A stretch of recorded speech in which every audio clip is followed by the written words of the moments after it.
The time has come once again to do an Iron Maiden album, one of my personal favorites, which is Killers. So I also wanted to say I'm glad you can make it this time.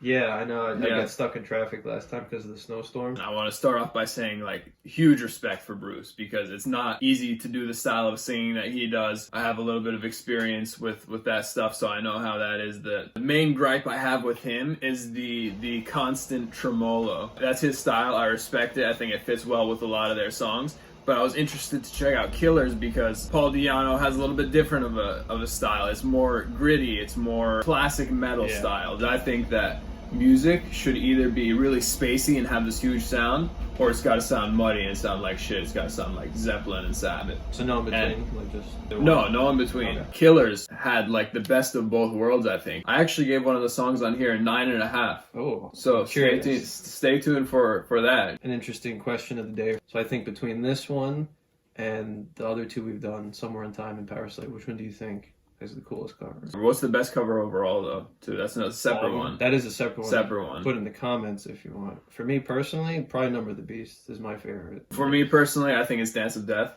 Just the effort that went into that one. I think that was very ambitious of them. You can't deny it was ambitious. Wow. It was risky. All right, so without further bullshit, we'll get into track 1.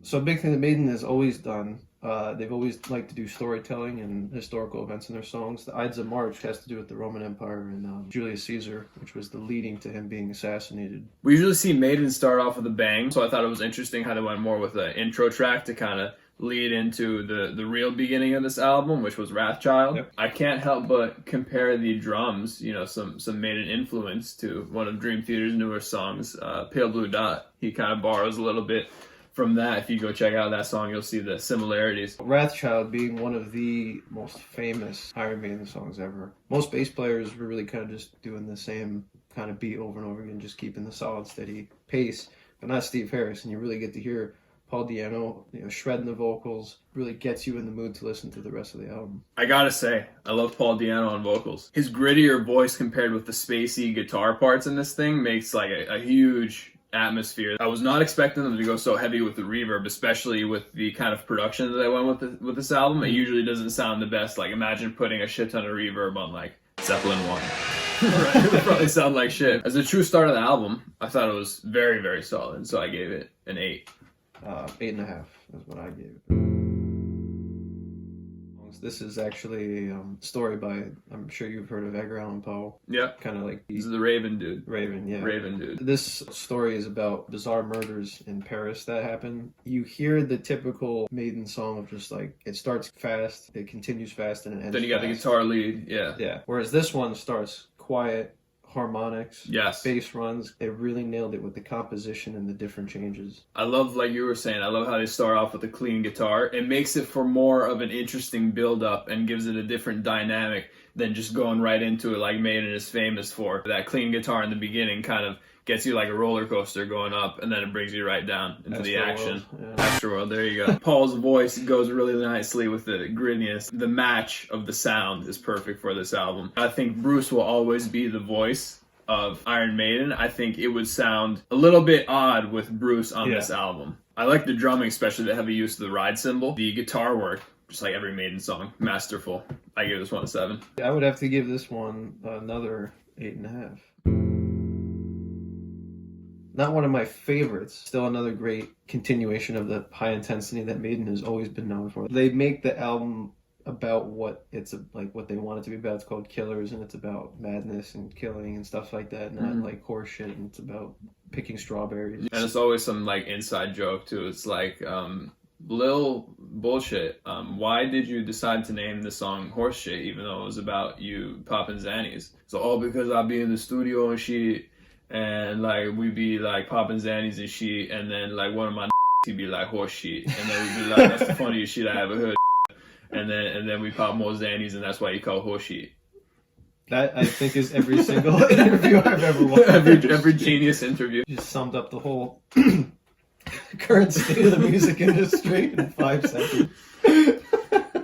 Once again, great musicianship and great energy, so I gave it a 7. I think the tom fills were a great backdrop to start out with the guitar before it takes us into the wheeling deep lead to start the song. The growling guitar riff provides a nice intro to the second half, only to return to the original wailing tone from the beginning. I thought that was a nice change up. Even if it's not lyrically a masterpiece like Rime of the Ancient Mariner, I think the instrumentation carries this one all the way through. But like I said, it's still not one of the stronger ones on this record, so I gave it a 6.5.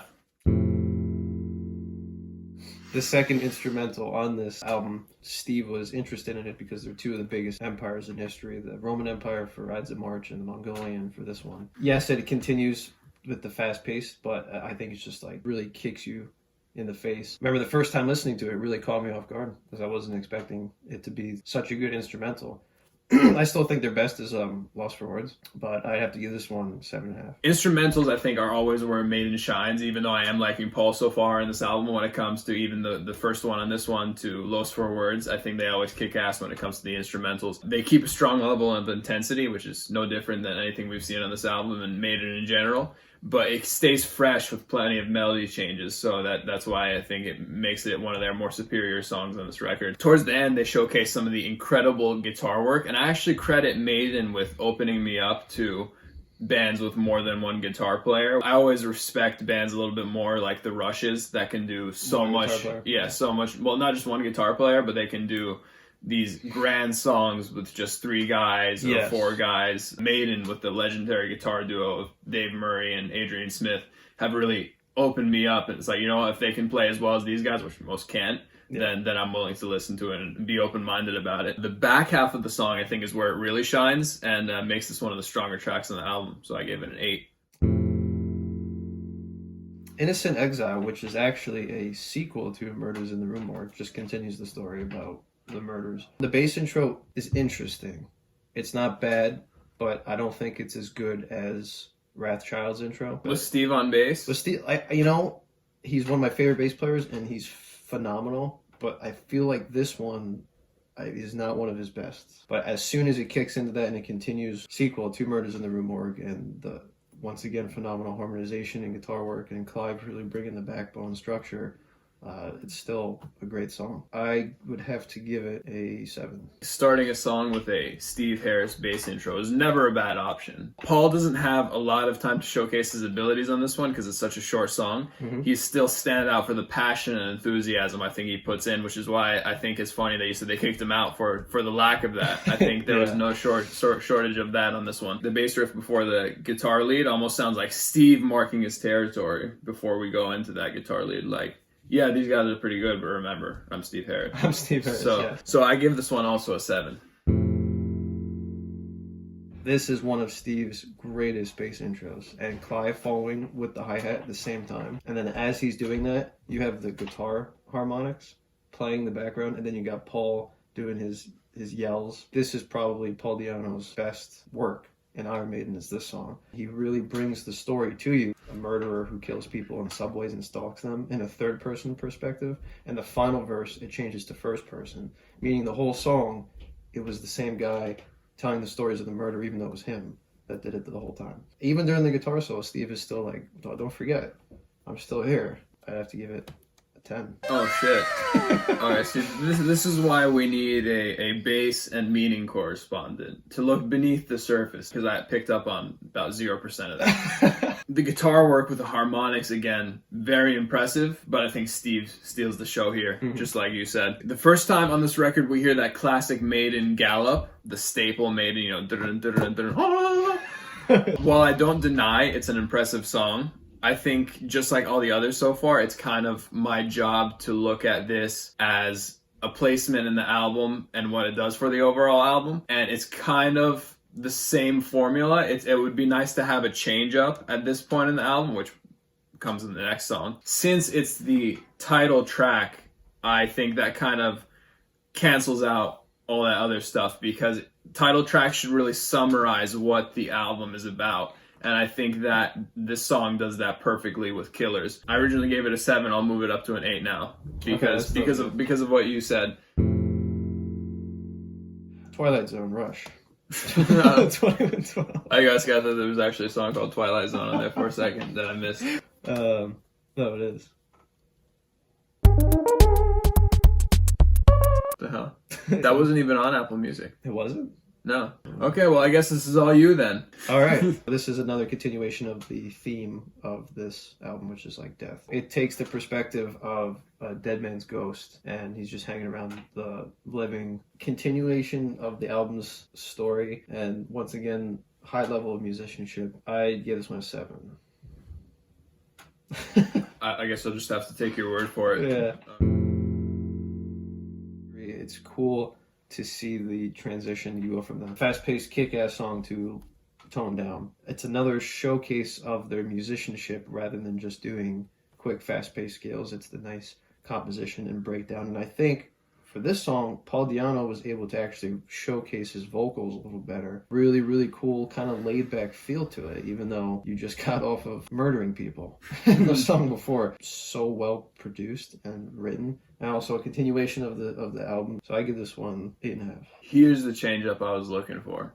I see you're waiting with anticipation to see if this is the one. The clean guitar in the beginning provides an incredible stepping stone to go into the harder part of the song, but I think it also nicely highlights Steve's bass work. Paul also appropriately takes it down a notch with this one. He, again, matches the energy of the song, and like you said, it really showcases his vocals a little bit better. The vibe of the song is one of my favorites from Maiden ever. I was not expecting to hear something like this from Iron Maiden. It takes a rest from the typical aggressive, in-your-face approach that Maiden is famous for to kind of produce this majestic work of art, and I think that's the best way I can describe it. It has like the slight classic rock feel, but it's still with a slight hint of grittiness we love Maiden for, so it's not just a formulaic classic rock song. The longer runtime also makes this significant, as for most of the record we've got in these short 2 to 3 minute tracks, so here they give you a 5-minute one to really chew on. From what I've heard so far, this is absolutely a top 3 Maiden song for me, honestly. Nice. So I give this one a 9.5. Yeah, there you go. Yes. There it is.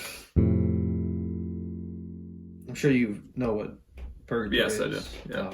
It's the doctor's office. Right back into the fast-paced stuff. It's not a bad approach at all. This one is, again, not one of my top favorites. That's interesting because on Apple Music, it's one of the more popular tracks. The way the song starts, the intro, is a pretty interesting approach towards it, but it wasn't anything that really grabbed my attention. And then like the first break they get into really caught my attention. This one's kind of more of a basic Maiden song, I think you could say. Even if Maiden does the same stuff on this album, Steve is always doing something new and unique, whether it's switching between the guitar and the drums, following the guitar or drums, or making his own stuff. I think he was the standout on this one. Yeah, I can kind of see why people might start on Apple Music. It's not like, no, you're wrong, get out of here. You know, it's like, all right, I can kind of see that. So, I mean, I gave this one 6.5. I gave it a 7.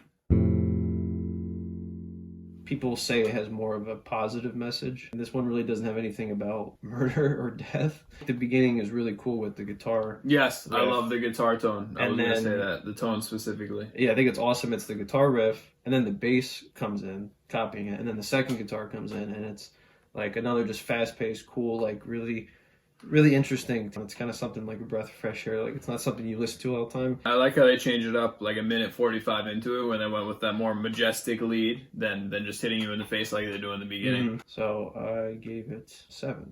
Even if it doesn't do a lot that its predecessors didn't, I think just like Killers, this was one that had to summarize the album that you heard up to this point, and I think it did that really well, from not just summarizing the fast-paced hit you in the face ones, but also that break in the middle where it kind of added in that little summary of Prodigal Son in there. While the song itself doesn't do too much, it was a great outro, so I gave it a 7 as well. So overall, this is my 3rd favorite Iron Maiden album. I thought Virtual 11.